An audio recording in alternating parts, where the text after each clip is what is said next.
ये वही काम चोर उंगलियां हैं मित्रों, जिनसे मेरी पोस्ट पर एक रिएक्ट भी नहीं दिया जाता था। हमारे इंडियन फैमिली में बहुत प्यार होता है, बीमार एक होता है, खिचड़ी सारा परिवार खाता है।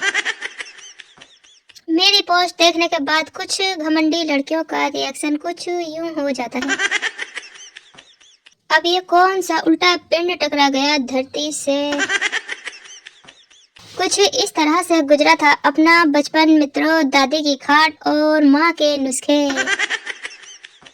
अगर आपके पास ईगो है तो आप केवल मुंह फुला सकते हैं, लेकिन अगर आपके पास इनो है तो आप ढोकला भटूरे केक सब फुला सकते हैं। इसीलिए इनो रखिए, ईगो नहीं। बात तो सही है। हॉस्टल से घर जाओ तो 2-3 दिन वीआईपी ट्रीटमेंट मिलता है और इसके बाद काम ऐसे करवाते हैं जैसे फ्री का नौकर मिल गया हो। महिला गुस्से में, पिछले 3 घंटे से आपकी कंपनी का इंटरनेट नहीं चल रहा, बताइए मैं क्या करूं। कस्टमर केयर वाला, बहन जी तब तक कुछ घर के काम ही कर लो। टीचर, रमेश बताओ, अगर तुम्हारा बेस्ट फ्रेंड और तुम्हारी गर्लफ्रेंड दोनों डूब रहे हो तो तुम किसे बचाओगे। रमेश, डूब जाने दूंगा दोनों को, आखिर दोनों एक साथ कर क्या रहे थे। हस्बैंड, तू मायके जाकर भी मुझसे क्यों झगड़ रही है। Wife, work from home.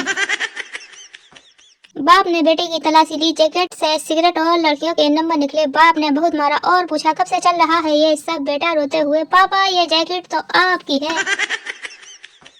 आजकल के बच्चे बोर होने पर मोबाइल से खेलते हैं, और एक हम थे जो अखबार का रंगीन पेज खोज कर हीरोइनियों की मूछें बनाते थे। भारत में सिर्फ ईमेल या मैसेज करने से काम नहीं चलता, फोन करके बताना भी पड़ता है ईमेल मैसेज किया है, चेक कर लेना।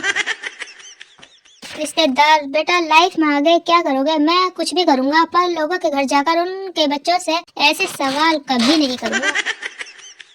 कुछ लोग धन के नाम पर लड़ते हैं, कुछ धर्म के नाम पर तो कुछ जाति के नाम पर। सिर्फ पति पत्नी ही है जो निस्वार्थ भाव से बेवजह लड़ते हैं।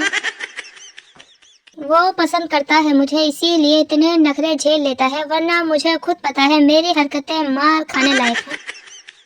भूल गए या भूलना चाहते हो, दूर कर दिया या जाना चाहते हो, आजमा लिया या आजमाना चाहते हो, मैसेज तो कर दिया करो। हाथ टूट गए हैं या तुड़वाना चाहते हो। बारिश अब रुकना चाहिए, काले बादलों से रोशनी निकलनी चाहिए। कविता लिखना मकसद नहीं मेरा, पर कम से कम चड्डी बनियान तो सूखना चाहिए। चुनाव के चक्कर में आपसी रिश्ते खराब ना करें, ना पड़ोसी बदलेंगे, ना दोस्त बदलेंगे और ना सरकार बदलेगी। पत्नी, तुम कल पड़ोसन के साथ मूवी देखने गए थे। पति, क्या करूं, तुम तो जानती हो ना आजकल परिवार के साथ देखने लायक फिल्म बनती ही कहाँ है। बचपन में हम बहुत नटखट थे, फिर शादी हो गई, सब नट ढीले हो गए और अब सब खटखट रह गया है बाकी। शादी वाले घर में 2 चीज जो बार बार बनती है, रिश्तेदारों का मुंह और चाय। बात तो सही है। प्रश्न, कौन श्रेष्ठ पत्नी या बहन। दिल छू लेने वाला उत्तर, पत्नी की बहन। फिल्म में गब्बर की ना बीवी थी, ना बच्चे थे, ना कोई गर्लफ्रेंड दिखाई, फिर वह लूटपाट किसके लिए करता था। बात तो सही है।